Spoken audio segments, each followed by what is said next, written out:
ایک حدیث ایسی ہے کہ جسے میں ہر حالت میں آپ کو سنانا چاہتا ہوں، اور یہ حدیث اس شخص کے متعلق ہے کہ جو جنت کے اندر سب سے آخر میں داخل کیا جائے گا۔ اس حدیث کے مطابق جب جنت والے تمام لوگ جنت میں داخل ہو جائیں گے، تب سب سے آخر میں ایک شخص جہنم سے نکالا جائے گا، اور جس وقت وہ جہنم سے نکالا جائے گا تو اس وقت اس کی حالت اتنی بری ہوگی کہ کبھی وہ چل رہا ہوگا اور کبھی منہ کے بل گر رہا ہوگا، کبھی آگ ایک زوردار لپٹ کے ساتھ اس کے پیچھے آئے گی اور کبھی اسے صرف چھو کر ہی واپس چلی جائے گی۔ لیکن بالآخر لڑکتے لڑکتے وہ شخص جب آگ سے دور پہنچ جائے گا تو اس وقت پلٹ کر وہ آگ کی طرف دیکھے گا، اللہ کا شکر ادا کرے گا اور پھر اللہ سے ایک دعا کرے گا کہ یا اللہ، سب لوگ جنت میں چلے گئے ہیں، سو اب تو مجھے وہ چیز دے دے کہ جو ابھی تک کسی اور کو نہیں دی۔ تو اپنی اس دعا پر اسے دور ایک درخت دکھائی دینے لگے گا۔ وہ شخص اللہ سے دعا کرے گا کہ یا اللہ، وہ کتنا پیارا درخت ہے، تو مجھے اس کے سائے کے نیچے پہنچا دے تاکہ میں اس کے پاس ہی رہوں۔ اور آپ مزے کی بات دیکھیں کہ اللہ بھی اسے جواب دے گا اور اس سے پوچھے گا کہ اے ابن آدم، اگر میں تجھے یہ درخت دے دوں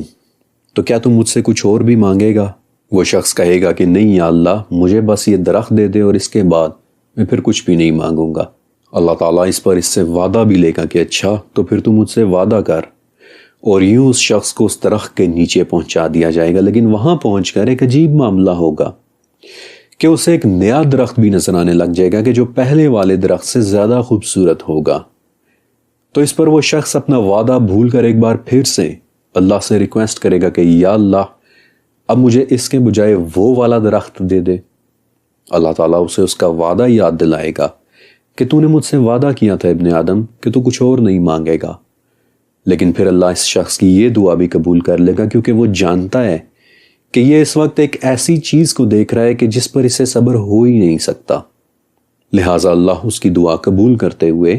اسے اس نئے درخت کے نیچے بھی پہنچا دے گا۔ لیکن وہاں پہنچ کر ایک مرتبہ پھر سے ایسا ہی ہوگا، ایک مرتبہ پھر سے اس شخص کی نظر ایک ایسے نئے درخت پر پڑ جائے گی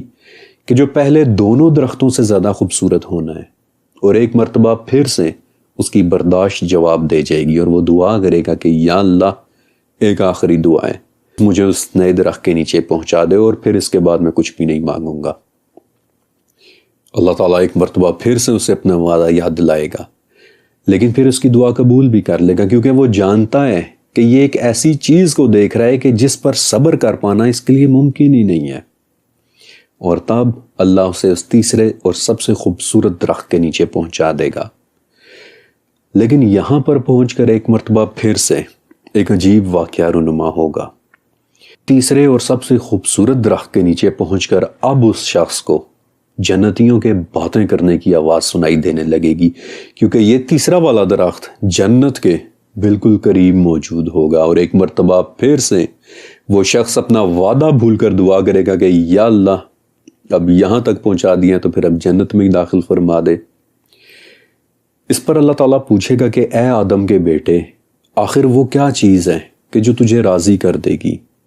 آخر وہ کیا چیز ہے کہ جو ہمارے درمیان سوالات کا یہ سلسلہ ختم کر دے گی؟ کیا تو تب خوش ہوگا کہ جب میں تجھے تمام دنیا اور اس کے برابر کا سب کچھ دے دوں؟ وہ شخص اچانک حیران ہو جائے گا اور پوچھے گا کہ یا اللہ، کیا تو میرا مذاق اڑا رہا ہے؟ آپ کو پتا ہے کہ اس پوائنٹ پر آ کر نبی کریم صلی اللہ علیہ وآلہ وسلم ہنس پڑے تھے، یہاں تک کہ آپ کے دندان نظر آنے لگ گئے تھے۔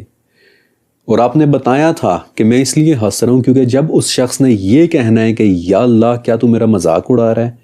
تو اس پر رب العالمین بھی ہنسے گا جیسا کہ اس کی شان کے لائق ہے، اور پھر فرمائے گا کہ نہیں ہے ابن آدم، میں تیرا مذاق نہیں اڑا رہا، بلکہ میں جو چاہوں وہ میں کر سکتا ہوں۔ میں نے آپ کو کہا تھا نا کہ یہ سیریز میری اب تک کی سب سے خوبصورت سیریز ہونے والی ہے۔ اسے لکھنا ایسا تھا کہ جیسے میں ایک بہت ہی خوبصورت سفر میں ہوں، کبھی دنیا سے کائنات کے خوبصورت کناروں میں جا رہا ہوں،